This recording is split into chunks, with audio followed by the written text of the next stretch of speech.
Il y a un homme qui travaille depuis 23 ans. Il se lève avant le soleil, il rentre après le coucher du soleil, et pourtant à la fin de chaque mois, son compte est vide avant même que le mois ne soit fini. Il aime Dieu, il prie, il chante à l'église les mains levées. Mais quand il rentre chez lui et qu'il regarde ses factures étalées sur la table, quelque chose en lui se serre, et il se demande en silence si Dieu l'a oublié.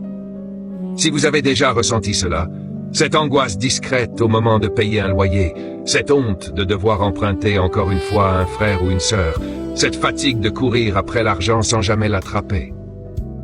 Alors ce message est pour vous. Parce qu'aujourd'hui, nous n'allons pas parler de l'argent comme le monde en parle. Nous allons ouvrir la parole de Dieu et laisser le Seigneur lui-même nous enseigner ce que peu de gens osent enseigner avec honnêteté. Vous savez, l'argent est l'un des sujets les plus mentionnés dans toute la Bible. On compte plus de 2000 versets qui parlent d'argent, de biens, de richesses, de possessions. Jésus lui-même a parlé plus souvent de l'argent que du ciel et de l'enfer réunis. Pourquoi donc un sujet aussi terrestre occupe-t-il une place si centrale dans la parole de Dieu? Laissez-moi vous dire quelque chose que j'ai compris après des années à marcher avec le Seigneur et à observer la vie des croyants autour de moi. Ce n'est pas parce que Dieu a besoin de notre argent. Dieu n'a besoin de rien. Ce n'est pas parce que la richesse est une bénédiction automatique, ni que la pauvreté est une malédiction. Non. C'est parce que la façon dont nous gérons l'argent révèle exactement où se trouve notre cœur. L'argent est un miroir spirituel. Il ne ment jamais. Il montre qui nous adorons vraiment, ce que nous craignons vraiment, et en qui nous plaçons vraiment notre confiance. Jésus a dit une parole qui dérange encore aujourd'hui. Une parole que beaucoup préfèrent ignorer, parce qu'elle touche un nerf trop sensible. Il a dit dans l'évangile de Matthieu, « Nul ne peut servir deux maîtres, car ou il haïra l'un et aimera l'autre, ou il s'attachera à l'un et méprisera l'autre. Vous ne pouvez servir Dieu et Mammon. » Mammon, c'est ce mot ancien qui désigne l'esprit de l'argent, la divinité invisible de la richesse. Cette force qui exige une loyauté totale, une confiance totale, une adoration totale. Jésus ne parle pas ici de posséder de l'argent. Il parle de servir l'argent. Il y a une différence énorme entre avoir de l'argent dans la main et avoir l'argent dans le cœur. On peut être pauvre et pourtant esclave de l'argent, obsédé par ce qu'on n'a pas, rongé par l'envie, prêt à mentir et à tricher pour en obtenir. Et on peut avoir des ressources abondantes, tout en restant libre, généreux, détaché, gouverné par Dieu et non par le chiffre affiché sur un relevé bancaire. Alors la vraie question de ce jour n'est pas combien vous avez sur votre compte. La vraie question est celle-ci. Qui est le maître de votre argent?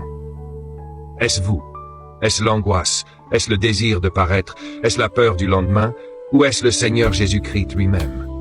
Parce que voyez-vous, tant que Dieu n'est pas le maître de votre argent, l'argent deviendra votre maître, et un maître cruel qui ne vous laissera jamais de repos, qui vous poussera toujours à en vouloir davantage, qui transformera votre cœur en un puits sans fond.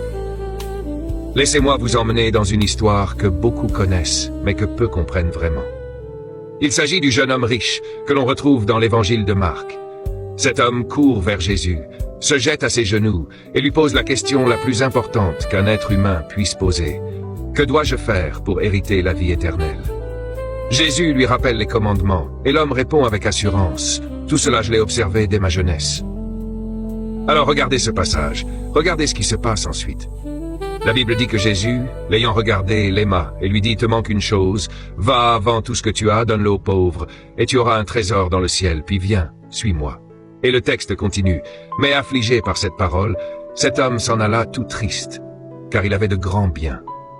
Vous voyez la tragédie de cette histoire. Cet homme voulait la vie éternelle, mais il ne voulait pas lâcher son trésor terrestre. Jésus n'a pas exigé cela de tous ceux qu'il a rencontrés. Il n'a pas dit à Zachée de vendre tous ses biens. Il n'a pas dit à Joseph d'Arimathée de se débarrasser de sa fortune. Mais il a vu, dans le cœur de ce jeune homme précis, que son argent était devenu son idole, son refuge, son identité, et qu'aucune relation avec Dieu ne pourrait grandir tant que cette idole resterait sur le trône. Et j'ai vu cela dans ma propre vie, mes frères et sœurs. J'ai vu des saisons où je courais après une bénédiction financière avec plus de ferveur que je ne courais après la présence de Dieu. Je priais pour l'argent avec plus de larmes que je ne priais pour la sainteté. Et un jour, le Seigneur m'a posé une question qui a brisé quelque chose en moi. Il m'a demandé, « Si je te donnais tout ce que tu demandes, mais que je retirais ma présence, accepterais-tu l'échange ?» Cette question, je vous la pose aujourd'hui, à vous aussi. Accepteriez-vous d'être riche et seul, ou pauvre et proche de Dieu? Je sais que la question semble injuste, parce que Dieu peut nous donner les deux, et il le fait souvent. Mais quand nos priorités sont inversées, quand notre cœur aime plus l'argent que celui qui nous l'a donné, quelque chose se brise en nous que même l'abondance ne peut réparer. Maintenant, ne vous méprenez pas. La Bible ne condamne jamais la richesse en elle-même. Abraham était extrêmement riche. Job, avant son épreuve, possédait des troupeaux immenses. Salomon a reçu de Dieu lui-même une richesse incomparable. La Bible dit dans le livre du Deutéronome, « Souviens-toi de l'Éternel ton Dieu, car c'est lui qui te donnera de la force pour acquérir des richesses. » Vous voyez cela? Ce n'est pas un péché d'acquérir des richesses, c'est même Dieu qui donne la force de les acquérir. Le problème n'est jamais l'argent en soi, le problème, c'est l'amour de l'argent. Paul écrit à Timothée, et je veux que vous entendiez bien cette nuance, car elle change tout. L'amour de l'argent est une racine de tous les maux. Il ne dit pas que l'argent est la racine de tous les maux. Il dit que l'amour de l'argent en est une racine. C'est le cœur qui est en cause, pas le portefeuille. Je connais des hommes riches qui sont d'une générosité extraordinaire, qui financent des œuvres, qui soutiennent des veuves, qui construisent des écoles, et dont le cœur reste humble devant Dieu. Et je connais des hommes pauvres, presque sans rien, qui sont rongés par la jalousie, l'amertume et une obsession maladive pour l'argent qu'ils n'ont pas. La pauvreté matérielle et la pauvreté spirituelle ne sont pas la même chose. Et la richesse matérielle et la richesse spirituelle ne sont pas non plus la même chose. Ce que Dieu regarde, ce n'est pas le montant, c'est la posture du cœur. Alors laissez-moi vous poser une question simple, mais qui va droit au but. Quand vous recevez votre salaire, votre premier réflexe, est-ce la peur ou la reconnaissance? Quand vous voyez votre voisin recevoir une bénédiction, votre premier réflexe, est-ce la joie pour lui ou l'envie amère? Quand on vous demande de donner, votre premier réflexe, est-ce le calcul ou la foi? Ces réflexes, mes bien-aimés, révèlent qui gouverne réellement votre portefeuille. Je veux maintenant vous parler de quelque chose que beaucoup évitent d'aborder parce que c'est devenu un sujet tabou dans certaines assemblées, mais que la parole de Dieu n'a jamais évité. Je veux vous parler de la dîme et de l'offrande, non pas comme une obligation légaliste qui pèse sur vos épaules, mais comme un principe de foi qui libère le cœur. Ouvrez avec moi, dans votre esprit, le livre du prophète Malachie, chapitre 3. Dieu parle à travers ce prophète, et il dit quelque chose de bouleversant. Il dit, « Un homme trompe-t-il Dieu? Car vous me trompez. Et vous dites, en quoi t'avons-nous trompé dans les dîmes et les offrandes? Vous êtes frappés par la malédiction, parce que vous me trompez, la nation tout entière. Apportez à la maison du trésor toutes les dîmes, afin qu'il y ait de la nourriture dans ma maison. Mettez-moi de la sorte à l'épreuve, dit l'Éternel des armées. Et vous verrez si je n'ouvre pas pour vous les écluses des cieux, si je ne répands pas sur vous la bénédiction en abondance. » Vous savez, ce passage est extraordinaire, parce que Dieu, qui déteste habituellement qu'on le mette à l'épreuve, dit lui-même, « Mettez-moi à l'épreuve dans ce domaine précis. » C'est comme si le Seigneur disait, « Essayez, testez ma fidélité, voyez si je ne tiendrai pas parole. » Beaucoup de croyants ont peur de donner parce qu'ils ont peur de manquer. Mais la logique du royaume de Dieu est inversée par rapport à la logique du monde. Le monde dit, garde pour avoir plus. Dieu dit, donne pour recevoir plus. Non pas dans le sens d'un commerce mesquin où l'on donne pour s'enrichir, mais dans le sens d'une confiance qui ouvre les canaux du ciel. Regardez ce passage dans l'évangile de Luc, chapitre 6. Jésus dit, donnez, et il vous sera donné. On versera dans votre sein une bonne mesure, serrée, secouée, et qui déborde, car on vous mesurera avec la mesure dont vous vous serez servi. Je me souviens d'un frère que j'ai connu il y a des années, un homme simple, mécanicien de métier, qui gagnait très peu chaque mois. Il avait une famille nombreuse à nourrir, et humainement parlant, il n'avait aucune raison de donner quoi que ce soit à l'église. Il avait déjà du mal à joindre les deux bouts. Mais cet homme avait compris quelque chose de profond. Il avait compris que donner n'était pas une perte, mais une semence. Chaque mois, malgré la difficulté, il apportait sa dîme avec une joie que je n'ai rarement vue ailleurs. Et je l'ai vu, année après année, connaître des ouvertures inattendues. Une opportunité de travail qui est tombée du ciel. Un enfant qui a reçu une bourse d'études alors que rien ne le laissait présager. Une maison qu'il a pu acquérir dans des conditions que personne ne pouvait expliquer humainement. Je ne vous dis pas cela pour faire de la dîme une formule magique. Dieu n'est pas un distributeur automatique où l'on insère une pièce pour recevoir une bénédiction en retour. Mais je vous dis cela, parce que j'ai vu, de mes propres yeux, la fidélité de Dieu envers ceux qui lui font confiance avec leurs finances.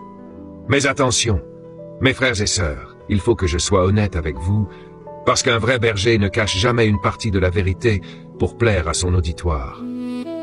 La dîme et l'offrande ne sont pas un mécanisme pour s'enrichir rapidement. Ce n'est pas une loterie spirituelle. Certains prédicateurs ont malheureusement transformé la générosité en un commerce, en promettant que donner 1000 produirait automatiquement 10 000, comme une formule mathématique garantie. Ce n'est pas ce que la Bible enseigne. La Bible enseigne un principe de semaille et de moisson, mais toute semence ne pousse pas au moment où l'on voudrait, ni de la manière dont on l'imaginait. Dieu bénit selon sa sagesse et son timing, pas selon nos calculs. Ce que je peux vous garantir, en revanche, c'est ceci. Un cœur généreux ne reste jamais dans le manque de la même façon qu'un cœur avare. Il y a une paix, une provision, une créativité que Dieu accorde à ceux qui vivent dans la générosité. Même si cette provision ne prend pas toujours la forme d'un compte bancaire qui explose du jour au lendemain. Il y a un mot que je veux poser devant vous maintenant.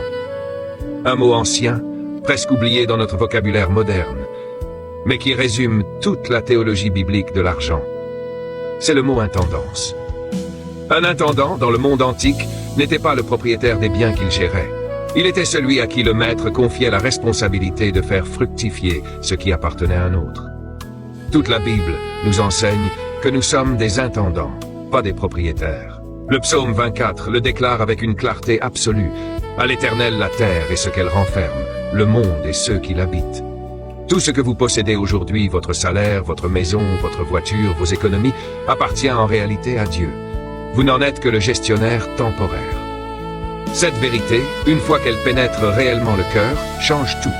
Elle enlève l'anxiété excessive de la possession, parce qu'on ne peut pas perdre ce qu'on n'a jamais vraiment possédé de manière absolue. Et elle enlève aussi l'orgueil de la richesse, parce qu'on ne peut pas se glorifier d'un bien qui nous a simplement été confié pour un temps. Job, après avoir tout perdu en un seul jour, ses troupeaux, ses serviteurs, ses enfants, a prononcé des paroles qui ne peuvent venir que d'un cœur ancré dans cette vérité de l'intendance. Je suis sorti nu du sein de ma mère, et nu je retournerai dans le sein de la terre. L'Éternel a donné, et l'Éternel a ôté. Que le nom de l'Éternel soit béni. Voilà l'attitude d'un véritable intendant, capable de recevoir avec gratitude et de lâcher avec confiance, parce que sa sécurité n'est jamais fondée sur la possession elle-même, mais sur celui qui possède toutes choses. Laissez-moi maintenant vous parler d'un autre principe fondamental, celui de la fidélité dans les petites choses. Dans l'évangile de Luc, chapitre 16, Jésus enseigne quelque chose de profondément pratique. Il dit, « Celui qui est fidèle dans les moindres choses est aussi fidèle dans les grandes, et celui qui est injuste dans les moindres choses est aussi injuste dans les grandes. » Si donc, vous n'avez pas été fidèle dans les richesses injustes, qui vous confiera les véritables? Vous voyez le principe. Dieu ne va pas vous confier une grande bénédiction financière si vous n'êtes pas capable de gérer sagement le peu que vous avez maintenant. Beaucoup de personnes prient pour recevoir plus, mais elles gaspillent ce qu'elles ont déjà. Elles achètent des choses qu'elles ne peuvent pas se permettre pour impressionner des gens qui de toute façon ne les aiment pas vraiment. Elles vivent au-dessus de leurs moyens pour maintenir une image. Et ensuite elles se demandent pourquoi Dieu ne les bénit pas davantage. Vous savez, il y a une pression sociale terrible aujourd'hui, particulièrement sur les réseaux sociaux, cette pression de montrer une vie qu'on n'a pas vraiment, de porter des vêtements qu'on ne peut pas se permettre, de conduire une voiture financée par une dette écrasante, d'organiser des événements somptueux, alors que les fins de mois sont un calvaire. La Bible appelle cela vivre selon la chair et non selon l'esprit. Proverbe chapitre 22 nous dit une vérité que beaucoup refusent d'entendre. Le riche domine sur les pauvres, et celui qui emprunte est l'esclave de celui qui prête. Comprenez bien ce que cela signifie. La dette n'est pas neutre. Elle n'est pas un simple outil financier comme le prétendent certains conseillers du monde. La dette crée une relation de servitude. Celui qui vous prête a désormais un pouvoir sur vos décisions, sur votre temps, sur votre liberté. Combien de croyants restent enfermés dans des emplois qu'ils détestent, incapables de suivre l'appel de Dieu sur leur vie, simplement parce qu'ils sont écrasés par des dettes qu'ils ont contractées pour des choses qui, avec le recul, n'avaient aucune valeur éternelle. Je ne dis pas que tout emprunt est un péché. La Bible elle-même ne l'interdit pas de façon absolue. mais elles nous mettent en garde contre la légèreté avec laquelle nous entrons dans l'endettement. Regardez encore Proverbes chapitre 22, verset 7. Il y a une sagesse ancienne ici que notre génération moderne, obsédée par le crédit facile, a complètement oubliée. Avant de vous engager dans une dette, posez-vous cette question devant Dieu. Cette chose que je veux acheter, ai-je réellement besoin d'elle? Ou est-ce mon orgueil qui parle? Est-ce la comparaison avec les autres qui parle? Est-ce la peur d'être jugé qui parle? Laissez-moi vous parler maintenant du contentement, parce que sans ce mot, tout ce que je viens de dire ne servira à rien. Paul, écrivant depuis une prison, enchaîné, sans confort, sans garantie de survie, écrit aux Philippiens des paroles extraordinaires. Ce n'est pas en vue de mes besoins que je dis cela, car j'ai appris à être content de l'état où je me trouve. Je sais vivre dans l'humiliation, et je sais vivre dans l'abondance. En tout et partout, j'ai appris à être rassasié et à avoir faim, à être dans l'abondance et à être dans la disette. Je puis tout par celui qui me fortifie. Vous connaissez ce dernier verset, beaucoup de croyants l'ont même tatoué sur leur peau. Je puis tout par celui qui me fortifie, mais ils oublient le contexte. Paul ne parle pas ici de réussite, de victoire sportive, de promotion professionnelle. Il parle de la capacité de rester stable, joyeux et fidèle, que l'on ait beaucoup ou que l'on ait peu. Le contentement n'est pas la résignation. Le contentement n'est pas dire « je n'ai pas d'ambition, je me contente de rien ». Non, le contentement biblique, c'est la paix du cœur qui ne dépend pas des circonstances financières. C'est pouvoir dire aujourd'hui avec ce que j'ai, je suis en paix. Et si demain Dieu me donne davantage, je resterai fidèle.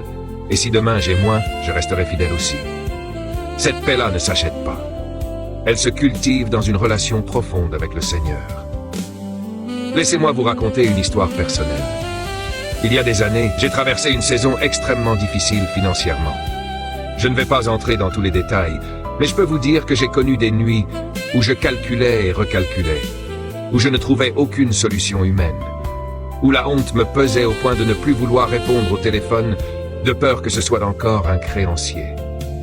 Dans cette saison, j'ai prié avec une intensité que je n'avais jamais connue.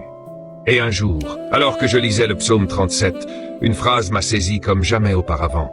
J'ai été jeune, j'ai vieilli, et je n'ai point vu le juste abandonné, ni sa postérité mendiant son pain. Ce verset ne m'a pas donné d'argent immédiatement. Il m'a donné quelque chose de plus précieux. Il m'a donné une encre. Il m'a rappelé que Dieu n'abandonne pas les siens, même quand la situation semble désespérée. Et progressivement, pas d'un coup miraculeux comme dans un film, mais progressivement par la sagesse, par des ouvertures inattendues, par des conseils que j'ai reçus et appliqués avec humilité, la situation s'est transformée. Aujourd'hui, quand je regarde en arrière, je vois que cette épreuve m'a appris plus sur la fidélité de Dieu que 10 années de prospérité ne l'auraient fait. Cela m'amène à un autre point essentiel, celui de la sagesse pratique. Dieu n'agit pas seulement par des miracles spectaculaires. Il agit aussi, et peut-être surtout, à travers la sagesse qu'il nous donne pour gérer concrètement nos ressources. Proverbe chapitre 21 nous dit « Il y a dans la maison du sage un trésor précieux et de l'huile, mais l'homme insensé les engloutit. » Vous voyez cette image? Un trésor peut être englouti par l'insensé. L'argent, même quand il arrive, peut disparaître entre les mains de quelqu'un qui ne sait pas le gérer. Combien de personnes reçoivent une somme importante, un héritage, une prime, un gain, et quelques mois plus tard, tout a disparu, sans qu'elles puissent vraiment expliquer où l'argent est parti. C'est parce que la gestion financière n'est pas seulement une question spirituelle, c'est aussi une question de discipline, de planification, d'humilité, à demander conseil. Voici quelques applications pratiques que je veux vous donner aujourd'hui, des choses concrètes que vous pouvez commencer à appliquer dès cette semaine. Premièrement, établissez un budget devant Dieu. Beaucoup de croyants prient pour la provision, mais ne savent même pas exactement combien ils dépensent chaque mois, ni où va leur argent. Asseyez-vous, prenez une feuille, notez vos revenus, notez vos dépenses, et soyez honnête avec vous-même. La sagesse commence par la connaissance de sa propre réalité. Deuxièmement, honorez Dieu en premier avec vos ressources, avant même de payer vos autres charges. Non pas parce que Dieu a besoin de votre argent, mais parce que cet acte remet les priorités à leur juste place et déclare par la foi que Dieu est premier dans votre vie, y compris dans votre portefeuille. Troisièmement, évitez d'entrer dans une dette pour un désir, une envie, une comparaison. Réservez l'emprunt, si vous devez y recourir, pour des besoins réellement essentiels et réfléchis, jamais sous le coup de l'émotion ou de la pression sociale. Quatrièmement, épargnez avec constance, même de petites sommes. Proverbe nous parle de la fourmi qui prépare sa nourriture dès l'été, une créature sans chef, sans magistrat, sans dominateur, et qui pourtant prépare son pain dès l'été et amasse pendant la moisson de quoi manger. Il y a une sagesse dans la prévoyance qui n'est pas un manque de foi, mais au contraire une expression mature de la foi. Cinquièmement, pratiquez la générosité régulièrement, pas seulement quand vous avez un surplus. Paul dit aux Corinthiens, dans sa seconde lettre, chapitre 9, que chacun donne comme il l'a résolu en son cœur, sans tristesse ni contrainte, car Dieu aime celui qui donne avec joie. Vous voyez, la générosité n'attend pas d'avoir beaucoup. Elle commence là où vous êtes, avec ce que vous avez, avec un cœur joyeux et non contraint. Il y a un autre aspect que je ne peux pas passer sous silence, celui de l'argent dans le couple et dans la famille. Vous savez, l'argent est l'une des causes les plus fréquentes de conflits dans un foyer, souvent bien plus destructrice qu'on ne l'imagine. Combien de mariages se sont fissurés, non pas à cause d'une trahison amoureuse, mais à cause de dettes cachées, de dépenses dissimulées, d'un manque total de communication autour des finances du foyer. J'ai accompagné des couples où l'un des deux découvrait, parfois après des années de mariage, que son conjoint avait accumulé des dettes en secret ou dépensait de manière compulsive sans jamais en parler. La blessure qui en résulte n'est pas seulement financière, elle est une blessure de confiance, souvent plus difficile à guérir que la dette elle-même. La parole de Dieu nous appelle à la transparence dans le couple. Deux valant mieux qu'un, dit l'Ecclésiaste, car ils retirent un bon salaire de leur travail. Un mari et une femme qui prient ensemble pour leurs finances, qui établissent un budget ensemble, qui prennent des décisions financières importantes en accord l'un avec l'autre, bâtissent une unité qui résiste aux tempêtes économiques bien mieux que celui qui gère tout seul dans son coin, cachant la vérité par peur du jugement. Et je veux dire un mot à propos de nos enfants, parce que la génération qui vient a besoin d'être formée dans ce domaine, bien plus que nous ne l'avons été nous-mêmes. Beaucoup d'entre nous ont grandi sans jamais entendre parler de budget, d'épargne, de générosité biblique à la maison. Nous avons appris, souvent à nos dépens, par nos propres erreurs, ce que nos parents auraient pu nous enseigner plus tôt. Proverbe chapitre 22 nous dit « Instruis l'enfant selon la voie qu'il doit suivre, et quand il sera vieux, il ne s'en détournera pas. » Cette instruction inclut la manière de gérer l'argent. Apprenons à nos enfants, dès leur plus jeune âge, la valeur du travail, la joie de donner, la sagesse d'épargner avant de dépenser, la patience d'attendre plutôt que de céder à chaque envie immédiate. Un enfant qui apprend à donner une petite partie de son argent de poche dès son plus jeune âge grandira avec un cœur généreux bien plus facilement qu'un adulte qui tente de changer des habitudes ancrées depuis des décennies. Je veux aussi vous parler d'un piège subtil, celui de l'urgence permanente que notre société impose. Nous vivons dans un monde de crédit instantané, d'achats en un clic, de publicités conçues par des experts en psychologie pour créer en nous un désir artificiel, une urgence fabriquée. Chaque notification sur votre téléphone, chaque promotion à durée limitée, chaque publicité soigneusement ciblée est conçue pour contourner votre réflexion et atteindre directement votre émotion. La sagesse biblique nous appelle à ralentir.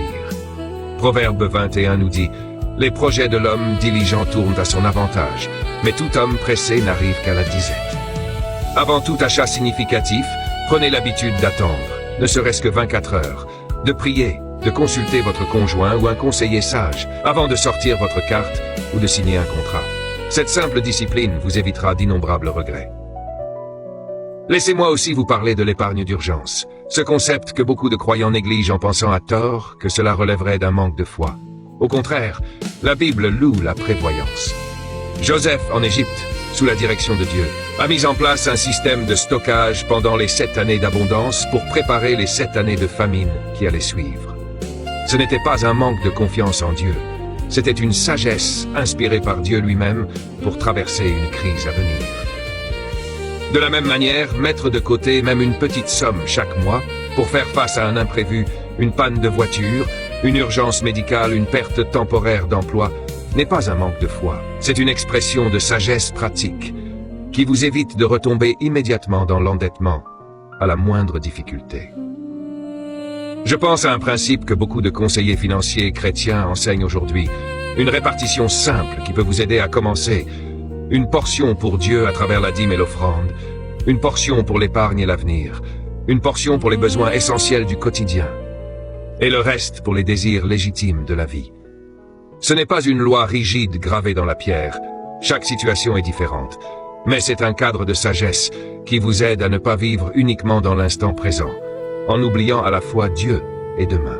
Je veux maintenant m'arrêter un instant parce que je sens qu'il y a peut-être quelqu'un parmi vous en train d'écouter ce message qui porte un fardeau lourd concernant ses finances. Peut-être que vous êtes submergé de dettes et que vous ne voyez aucune issue. Peut-être que vous avez honte de votre situation et que vous n'osez en parler à personne, pas même à votre conjoint. Peut-être que vous avez pris de mauvaises décisions, que vous avez emprunté à des taux abusifs, que vous avez cédé à la pression et que maintenant vous êtes pris au piège. Je veux que vous entendiez cette parole avec tout mon cœur. Dieu ne vous méprise pas. Dieu ne vous rejette pas. Dieu connaît chaque chiffre de votre situation et il n'est pas surpris, il n'est pas dépassé par votre dette, aussi grande soit-elle.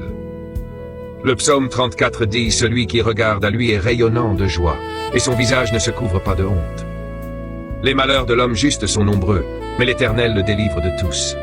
Ce verset ne dit pas que le juste n'aura jamais de malheur financier. Il dit qu'ils seront nombreux, mais que dans chacun d'eux, Dieu délivre. Il y a un moment dans la vie de chaque croyant où il faut s'arrêter, respirer et laisser cette vérité pénétrer profondément. Vous n'êtes pas seul dans votre lutte financière. Vous n'êtes pas le seul à avoir peur d'ouvrir une lettre de banque. Vous n'êtes pas le seul à avoir pleuré en silence à cause d'une facture impayée. Mais le Dieu que nous servons est appelé Jéhovah Jireh, l'Éternel qui pourvoit. Ce nom n'a pas été donné à Dieu au hasard. Il vient de l'histoire d'Abraham, au moment où il devait sacrifier son fils Isaac, et où Dieu lui-même a pourvu un bélier à la dernière minute, un bélier qui n'était pas là au début, qui est apparu précisément au moment du besoin. Voilà le Dieu que nous servons. Il n'arrive pas toujours en avance selon notre calendrier, mais il n'arrive jamais en retard selon le sien. Je veux vous rappeler une promesse extraordinaire, écrite par Paul aux Philippiens. Une église qui avait soutenu Paul financièrement dans son ministère, une église généreuse. Et en réponse à leur générosité, Paul écrit ces mots qui ont traversé les siècles. « Mon Dieu pourvoira à tous vos besoins selon sa richesse avec gloire en Jésus-Christ. » Remarquez bien, il ne dit pas selon vos moyens, il dit selon sa richesse. La richesse de Dieu n'a pas de limite, n'a pas de plafond, n'est jamais épuisée par une crise économique, une inflation, une perte d'emploi. Sa richesse dépasse toute circonstance terrestre. Cette promesse n'est pas un chèque en blanc pour vos caprices, elle concerne vos besoins, mais elle est réelle, elle est solide, elle est fondée sur le caractère même de Dieu. Je pense à l'histoire de la veuve de Sarepta, dans le premier livre des Rois, chapitre 17. Une femme qui n'avait plus qu'une poignée de farine dans un pot et un peu d'huile dans une cruche, prête à préparer un dernier repas pour elle et son fils, avant de mourir de faim. Et le prophète Élie vient lui demander de le nourrir en premier, avant elle-même. Humainement, c'était une demande absurde, presque cruelle. Mais cette femme, dans un acte de foi radical, obéit. Et la Bible dit que la farine dans le pot ne s'épuisa point, et l'huile dans la cruche ne diminua point, selon la parole que l'Éternel avait prononcée par Élie. Vous voyez, cette femme a donné de son manque, pas de son abondance, et Dieu a multiplié ce qui restait. Il y a des moments où Dieu nous demande de donner précisément là où nous pensons ne pas pouvoir donner, non pas parce qu'il aime nous voir souffrir, mais parce qu'il veut manifester sa puissance dans notre manque, pour que nous sachions que la provision ne vient pas de nos calculs, mais de sa fidélité. Je sais que certains d'entre vous, en entendant cela, ressentent une résistance intérieure. Peut-être vous dites-vous, c'est facile à dire depuis une chaire, mais moi je dois vraiment payer ce loyer, cette facture, cette dette. Je comprends cette résistance, et je ne veux pas la minimiser. La foi n'est pas de l'ignorance de la réalité. La foi, c'est regarder la réalité en face, tout en gardant les yeux fixés sur celui qui est plus grand que la réalité. Ce n'est pas prétendre que la facture n'existe pas. C'est croire que le Dieu qui vous a créé connaît cette facture et a déjà préparé une réponse, même si vous ne la voyez pas encore. Je veux vous parler maintenant d'une autre dimension importante, celle du travail. La Bible honore énormément le travail. Dans la deuxième lettre aux Thessaloniciens, Paul écrit un principe très direct. Si quelqu'un ne veut pas travailler, qu'il ne mange pas non plus. Ce n'est pas une parole dure envers ceux qui traversent des difficultés involontaires comme le chômage, la maladie, le handicap. C'est une parole adressée à une paresse déguisée en spiritualité, à des gens qui utilisaient leur foi comme excuse pour ne rien produire, en attendant passivement le retour de Christ sans se soucier de subvenir à leurs propres besoins. Dieu bénit le travail honnête. Il bénit la diligence. Proverbe dit, la main des diligents s'enrichit. Il ne s'agit pas de travailler comme des esclaves du système, épuisés, sans repos, sans sabbat, car cela aussi est un déséquilibre. Il s'agit de travailler avec excellence, avec intégrité comme pour le Seigneur et non pour les hommes, ainsi que Paul l'écrit aux Colossiens. Il y a une intégrité dans le travail qui a un impact direct sur nos finances. Combien de croyants perdent des opportunités parce qu'ils ne sont pas fiables, parce qu'ils trichent sur leurs horaires, parce qu'ils bâclent leur travail, pensant que Dieu bénira quand même leur paresse au nom de la grâce. La grâce ne remplace pas la diligence, elle l'accompagne. Daniel, au chapitre 6 de son livre, est décrit comme un homme d'un esprit si excellent que même ses ennemis, cherchant désespérément un prétexte pour l'accuser, ne trouvèrent rien à lui reprocher, sinon dans la loi de son Dieu. Voilà le témoignage que nous devrions rechercher dans notre travail, une excellence tellement évidente que même ceux qui nous détestent ne trouvent rien à redire sur notre intégrité professionnelle. Je veux maintenant aborder un sujet délicat, celui de la comparaison. Nous vivons dans une époque où l'on voit constamment la vie des autres, leurs voyages, leurs nouvelles voitures, leurs maisons, à travers un écran, souvent une version filtrée et exagérée de leur réalité. Cette exposition constante crée en nous une insatisfaction chronique. Le 10e commandement dans Exode chapitre 20 dit « Tu ne convoiteras point la maison de ton prochain, tu ne convoiteras point la femme de ton prochain, ni son serviteur, ni sa servante, ni son bœuf, ni son âne, ni aucune chose qui appartienne à ton prochain. » La convoitise est un poison lent. Elle ne vous donne jamais ce que possède l'autre, mais elle vous vole la paix que vous auriez pu avoir avec ce que vous possédez déjà. Laissez-moi vous dire quelque chose de très pratique. Si vous n'arrivez pas à être reconnaissant pour ce que Dieu vous a donné aujourd'hui, vous ne serez jamais satisfait, même si demain vous receviez 10 fois plus. La reconnaissance est un muscle spirituel qu'il faut exercer délibérément. Chaque soir, avant de dormir, prenez l'habitude de remercier Dieu pour 3 choses concrètes concernant votre situation actuelle, même les plus petites. Un repas, un toit, une santé qui tient encore. Cette discipline transforme progressivement le regard. Elle déplace le cœur de la convoitise vers la gratitude, et un cœur reconnaissant est un terrain fertile pour la bénédiction. Laissez-moi vous parler aussi de l'anxiété, parce que je sais que pour beaucoup d'entre vous, l'argent n'est pas simplement une question de gestion. C'est une source d'angoisse quotidienne qui vous empêche de dormir, qui pèse sur votre poitrine dès le réveil, qui colore chaque conversation avec votre conjoint d'une tension sourde. Jésus, dans ce même chapitre 6 de Matthieu, où il parle de servir Dieu ou Mammon, poursuit avec des paroles d'une tendresse infinie. C'est pourquoi je vous dis, ne vous inquiétez pas pour votre vie de ce que vous mangerez, ni pour votre corps de quoi vous serez vêtu. La vie n'est-elle pas plus que la nourriture, et le corps plus que le vêtement? Regardez les oiseaux du ciel, ils ne sèment ni ne moissonnent, et ils n'amassent rien dans des greniers, et votre Père céleste les nourrit. Ne valez-vous pas beaucoup plus qu'eux?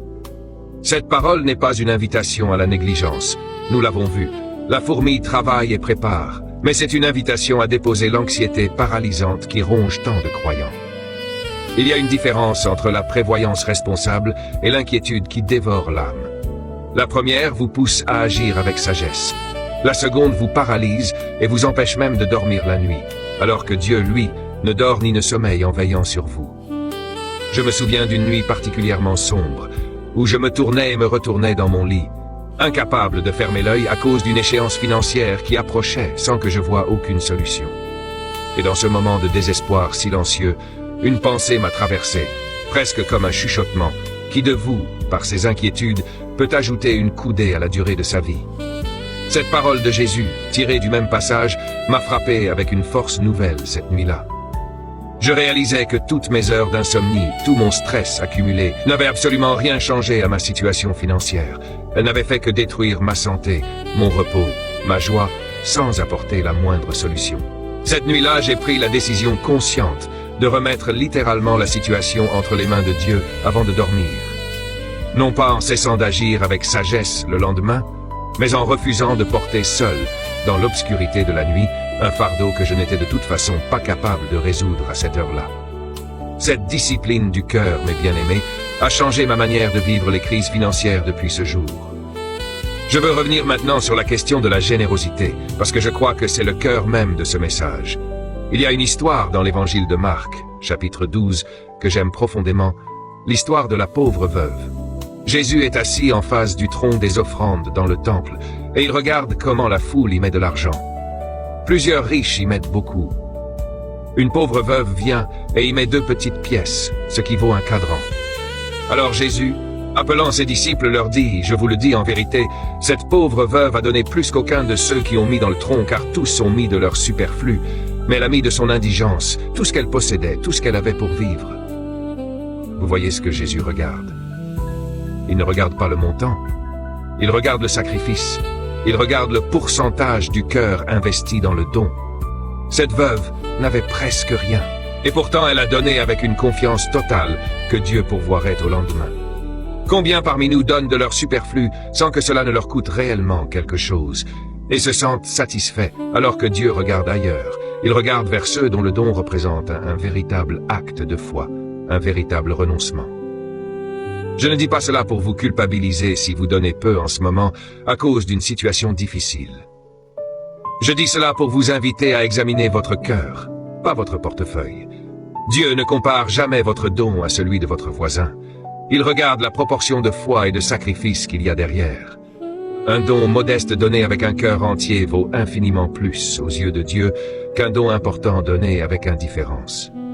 Je veux vous parler encore d'un homme que j'ai croisé sur mon chemin de pasteur, un entrepreneur qui a construit une petite entreprise avec beaucoup de sueur et de sacrifice. Pendant des années, il avait mis Dieu de côté dans ses affaires, se disant qu'il donnerait plus tard, quand l'entreprise serait vraiment stable, quand les marges seraient meilleures, quand il aurait enfin de la marge. Mais la marge n'arrivait jamais, parce que chaque fois qu'il gagnait un peu plus, ses dépenses augmentaient dans les mêmes proportions. Un nouveau bureau plus grand, une nouvelle voiture pour paraître crédible face à ses clients. Des habitudes de vie qui suivaient exactement la courbe de ses revenus sans jamais laisser de place pour Dieu ni pour l'épargne.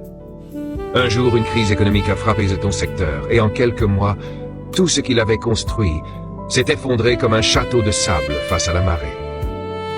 Il est venu me voir, brisé, en larmes, et il m'a dit une phrase que je n'oublierai jamais. J'ai construit ma maison sur le sable de mes propres forces, et je n'ai jamais laissé de place à Dieu pour qu'il bâtisse avec moi. Cette image m'a rappelé les paroles de Jésus à la fin du sermon sur la montagne. Quiconque entend ces paroles que je dis et les met en pratique sera semblable à un homme prudent qui a bâti sa maison sur le roc. La pluie est tombée, les torrents sont venus, les vents ont soufflé et se sont jetés contre cette maison, et elle n'est point tombée, parce qu'elle était fondée sur le roc. Mais quiconque entend ces paroles et ne les met pas en pratique sera semblable à un homme insensé qui a bâti sa maison sur le sable. Elle est tombée, et sa ruine a été grande. Cet entrepreneur a dû tout reconstruire, mais cette fois, il a choisi de fonder chaque décision financière sur la prière, sur la sagesse biblique, sur la générosité systématique et sur l'humilité de consulter des conseils sages. Il m'a confié récemment que son entreprise reconstruite, bien que plus modeste que la précédente, lui apporte une paix qu'il n'avait jamais connue auparavant, parce qu'elle est bâtie sur un fondement qui ne s'effondre pas au premier vent contraire. Je veux aussi vous parler d'un principe que l'on néglige souvent, celui de la patience dans l'attente de la provision. Nous vivons dans une culture de l'instantané, où l'on s'attend à recevoir une réponse en quelques secondes, un produit livré le lendemain, une gratification immédiate pour chaque effort fourni. Mais Dieu ne fonctionne pas selon notre calendrier. Il fonctionne selon des saisons. L'Ecclésiaste nous enseigne qu'il y a un temps pour chaque chose sous le ciel, un temps pour planter et un temps pour arracher ce qui a été planté. Entre le moment où vous plantez une semence de foi dans votre vie financière et le moment où vous voyez la moisson, il y a souvent un hiver, une période d'attente où rien ne semble se passer, où la terre paraît stérile et froide. C'est précisément dans cette saison d'attente que beaucoup abandonnent, que beaucoup retournent à leurs vieilles habitudes, que beaucoup perdent patience et cessent de semer parce qu'ils ne voient pas de résultats immédiats. Mais Galates chapitre 6 nous encourage avec des mots puissants. Ne nous lassons pas de faire le bien, car nous moissonnerons au temps convenable si nous ne nous relâchons pas. Remarquez cette précision, au temps convenable, pas à notre temps, mais au temps que Dieu, dans sa sagesse parfaite, a déjà fixé. Votre travail de fidélité aujourd'hui, votre discipline aujourd'hui, votre générosité aujourd'hui ne sont jamais perdus, même s'ils semblent invisibles pendant un temps. Dieu tient un registre parfait, et rien de ce que vous semez avec un cœur fidèle ne sera oublié. Maintenant, je veux vous parler d'une transformation que j'ai vue de mes propres yeux, l'histoire d'une femme de notre communauté que j'appellerais simplement notre sœur, pour préserver sa vie privée. Cette femme, il y a plusieurs années, vivait dans une anxiété financière permanente. Elle travaillait dur, mais chaque centime gagné semblait s'évaporer instantanément, entre des dettes accumulées, des achats impulsifs pour combler un vide émotionnel et une absence totale de plan. Elle est venue un jour me voir, épuisée, découragée, presque au bord des larmes, me disant « Je ne comprends pas pourquoi Dieu ne me bénit pas financièrement alors que je prie tous les jours. » Nous avons pris le temps de nous asseoir ensemble, non pas pour lui donner de l'argent, mais pour examiner sa relation avec l'argent. Et progressivement, elle a compris que le problème n'était pas un manque de bénédiction divine, mais un manque de discipline et une blessure intérieure qui la poussait à consommer pour apaiser une douleur qu'elle n'avait jamais confiée à Dieu. Cette femme a commencé, pas à pas, un chemin de guérison intérieure et de discipline pratique. Elle a commencé à établir un budget, chose qu'elle n'avait jamais faite de sa vie. Elle a commencé à donner sa dîme, même petite, avec un cœur nouveau, non plus par obligation, mais par confiance. Elle a commencé à prier non seulement pour recevoir, mais pour comprendre pourquoi elle dépensait de manière compulsive. Et au fil des mois, quelque chose a changé. Non seulement dans son compte en banque, mais surtout dans son âme. Elle m'a dit un jour, avec des larmes de joie cette fois, « Je ne suis plus esclave de l'argent, même quand j'en ai peu. Je suis en paix. Et cette paix, je ne l'échangerai contre rien au monde. » Voilà ce que Dieu veut faire dans nos vies. Pas seulement remplir nos comptes, mais transformer nos cœurs pour que, quel que soit le montant, nous soyons libres. Je veux vous parler maintenant d'espérance, parce qu'après avoir parlé de discipline, de sacrifice, d'examen de cœur, certains parmi vous pourraient se sentir lourds, comme si un fardeau supplémentaire venait de s'ajouter à leur situation déjà difficile. Mais ce n'est pas le but de ce message. Le but est de vous libérer, pas de vous accabler. Écoutez cette promesse magnifique du prophète Jérémie, chapitre 29, « Car je connais les projets que j'ai formés sur vous, dit l'Éternel, projets de paix et non de malheur, afin de vous donner un avenir et de l'espérance. » Ce verset a été écrit à un peuple en exil, un peuple qui avait tout perdu, ses terres, ses maisons, son indépendance. Et pourtant Dieu leur promet un avenir et une espérance. Si Dieu a pu promettre cela à un peuple en captivité, il peut certainement le promettre à vous aujourd'hui, dans votre situation financière, quelle qu'elle soit. Je crois de tout mon cœur qu'il y a parmi ceux qui écoutent ce message aujourd'hui, des personnes sur le point de vivre un tournant. Pas nécessairement un miracle instantané et spectaculaire, même si Dieu peut faire cela aussi, mais un tournant dans leur manière de penser, de gérer, de faire confiance. Un tournant qui, dans 6 mois, dans 1 an, dans 5 ans, produira des fruits que vous n'auriez jamais imaginé possibles aujourd'hui. La Bible parle de semences et de moissons. Et une des lois les plus constantes de la nature, comme de la vie spirituelle, c'est que la moisson vient toujours après la semence, jamais avant. Si vous plantez aujourd'hui, dans l'obéissance, dans la générosité, dans la discipline, dans la sagesse, vous récolterez peut-être pas demain, mais vous récolterez, parce que Dieu ne ment jamais. Je pense à l'apôtre Paul, encore une fois, qui écrit aux Corinthiens des paroles qui résument magnifiquement tout ce que nous avons parcouru aujourd'hui. Vous connaissez la grâce de notre Seigneur Jésus-Christ, qui pour vous s'est fait pauvre, de riche qu'il était, afin que par sa pauvreté vous fussiez enrichis. Voilà le cœur de l'Évangile appliqué à nos finances. Jésus, qui possédait tout, qui régnait sur toutes choses avant même la fondation du monde, a choisi de se dépouiller volontairement pour nous enrichir, non pas nécessairement d'un compte bancaire garni, mais d'une richesse spirituelle qui ne peut être ni volée, ni dévaluée, ni perdue dans une crise économique. Cette richesse s'appelle la vie éternelle, la paix qui surpasse toute intelligence, l'assurance d'être un enfant de Dieu, cohéritier avec Christ. Si vous possédez cette richesse-là, alors même dans les moments les plus difficiles de votre vie financière, vous restez, en réalité, l'une des personnes les plus riches de cette terre, parce que votre véritable trésor n'est pas menacé par les fluctuations de ce monde. Je veux vous encourager à changer votre vocabulaire concernant l'argent.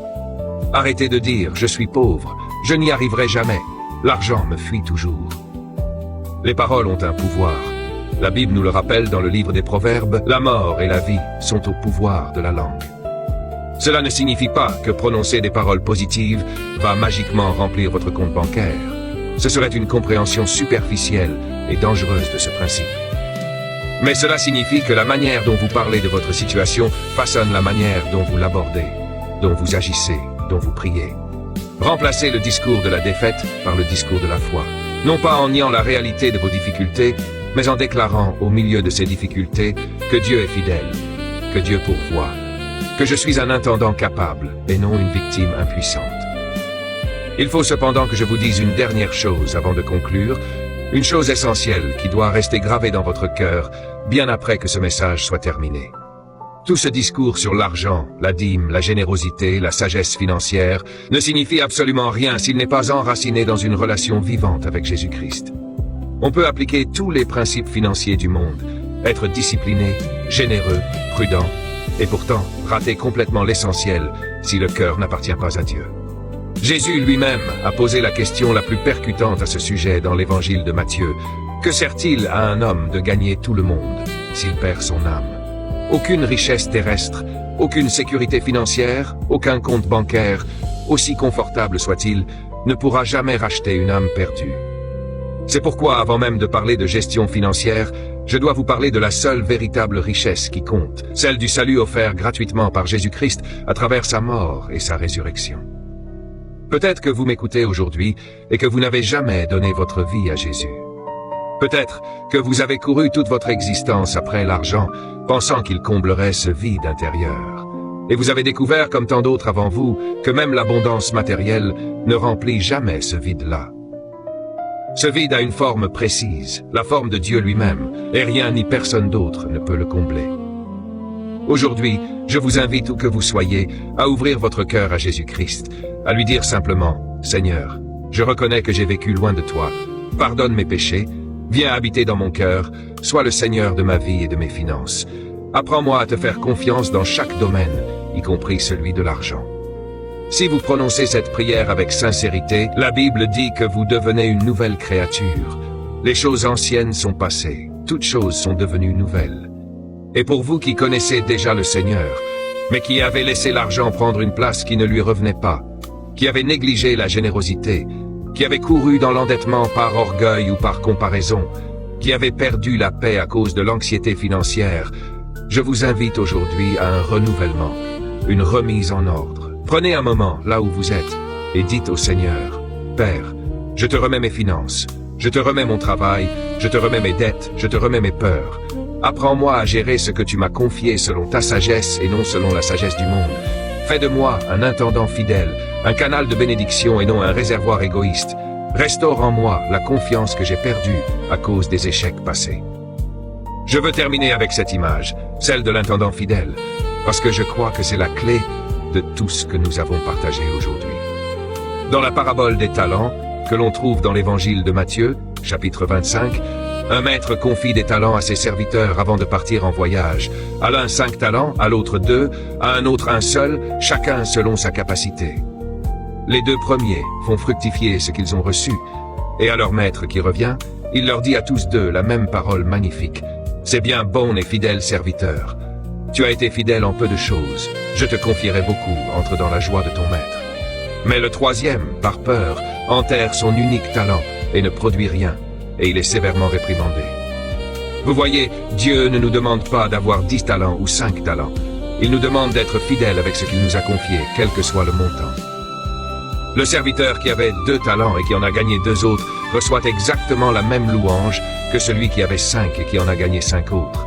Ce n'est pas la quantité que Dieu récompense, c'est la fidélité. Alors aujourd'hui, quel que soit votre salaire, quelle que soit votre situation financière, que vous ayez beaucoup ou peu, la question que Dieu vous pose n'est pas combien as-tu, mais qu'as-tu fait avec ce que je t'ai confié. Je vous encourage avec toute la force de mon cœur. Ne restez pas paralysé par la peur. Ne restez pas figé par la honte d'une situation passée. Ne restez pas prisonnier d'une comparaison stérile avec ceux qui semblent avoir plus que vous. Levez-vous aujourd'hui, avec ce que vous avez, avec le peu ou le beaucoup que Dieu a mis entre vos mains, et décidez d'être un intendant fidèle. Décidez de gérer avec sagesse. Décidez de donner avec joie. Décidez de faire confiance, même dans l'incertitude. Décidez de travailler avec excellence. Décidez de fuir la dette inutile. Décidez de cultiver la reconnaissance plutôt que la convoitise. Et je vous garantis, non pas par ma propre parole, mais par la parole immuable de Dieu, que vous verrez avec le temps la fidélité de Dieu se manifester dans votre vie d'une manière que vous n'auriez jamais imaginée. Le Seigneur qui a nourri Israël pendant 40 ans dans le désert, sans qu'un seul jour la manne ne manque, ce même Seigneur veille sur vous aujourd'hui. Le Seigneur qui a multiplié la farine et l'huile de la veuve de Sarepta, ce même Seigneur peut multiplier ce que vous avez entre vos mains. Le Seigneur qui a dit qu'il ouvrirait les écluses des cieux pour ceux qui lui font confiance avec leurs dîmes, ce même Seigneur tient parole aujourd'hui, comme il l'a tenu il y a des milliers d'années. Rien n'a changé dans son caractère. Il est le même hier, aujourd'hui et éternellement. Alors ne baissez pas les bras. Ne laissez pas le découragement vous convaincre que votre situation est sans espoir. Ne laissez pas la honte vous empêcher de venir devant Dieu avec toute votre vérité, même la plus embarrassante. Il connaît déjà tout, et il vous aime encore, et il veut vous conduire pas à pas vers une liberté financière qui n'est pas simplement l'absence de dette, mais une paix profonde qui vient de savoir que votre Père Céleste pourvoit aujourd'hui, demain et pour toujours.